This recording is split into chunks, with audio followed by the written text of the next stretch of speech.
So the end of day one of week 3 of the Flight Instructor course. And what did we learn today?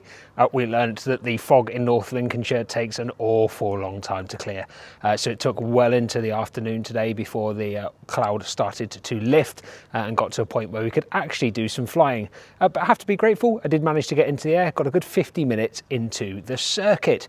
Every pilot now rolls their eyes as they think back to those circuit lessons.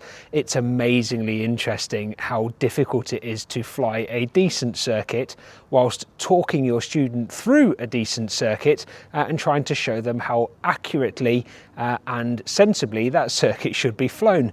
Something that comes now relatively naturally to most pilots, flying that decent circuit does become a challenge when you've got to aviate, make sure that you are keeping a good tolerance, that you are demonstrating a positive, well-controlled, well-handled circuit whilst talking your student through. It just sucks your capacity. I'm sure it will come with time as I get more instructional experience, but for day one of circuit induction, it was certainly tough going. This morning, with the weather, we spent quite a lot of time in the classroom, continuing with some of that ground school stuff of the psychology of learning. Part of the Flight Instructor course, 125 hours of ground instruction or theoretical instruction that's needed as part of the course. So whenever the weather's bad, that's our go-to to get some of that ground school elements done. Also an opportunity for us to go through some standard Docs 10 questions, a real mixed bag, some questions on air law, some on meteorology, some on engines and that kind of AGK type stuff, both interesting and eye-opening in some of the requirements.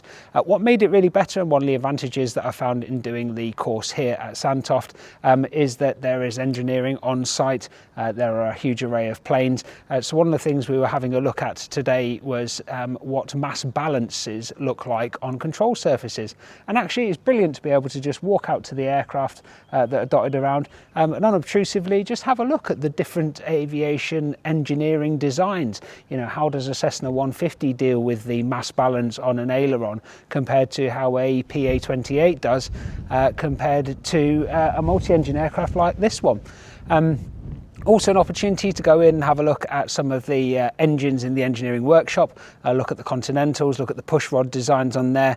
The majority of us who are non-techie type people understand an engine, right? It goes suck, squeeze, bang, blow, we get that. But certainly for me anyway, I'm no mechanic. I have a vague understanding of engines, but I don't know a huge lot about them. I certainly know more about them after my trip today, and thanks to the engineers for a little bit of a show around and a talk through of some of the key bits.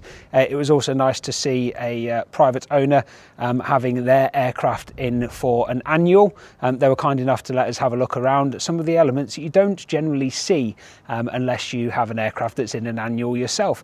So looking into the insides of all the wings, having a look at the likes of the spars, the pulleys, the quite complex systems that are contained within the airframe and what it is that engineers are looking for in those annuals. I mean, there is literally every panel off, every piece of kit virtually out of the aircraft. So it gives you some assurance that the aircraft really are given a good, thorough looking over.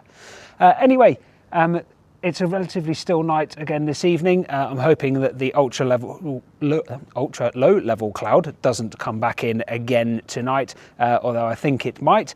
If it does, hopefully it will go relatively quickly in the morning and we can get up and get some flying before that kind of period of bad weather comes towards the end of the week. Really enjoyed today, quite tired, bit of a late finish. Managed to take a little bit of a stretch after being sitting down in the classroom most of today. And we shall see what tomorrow brings.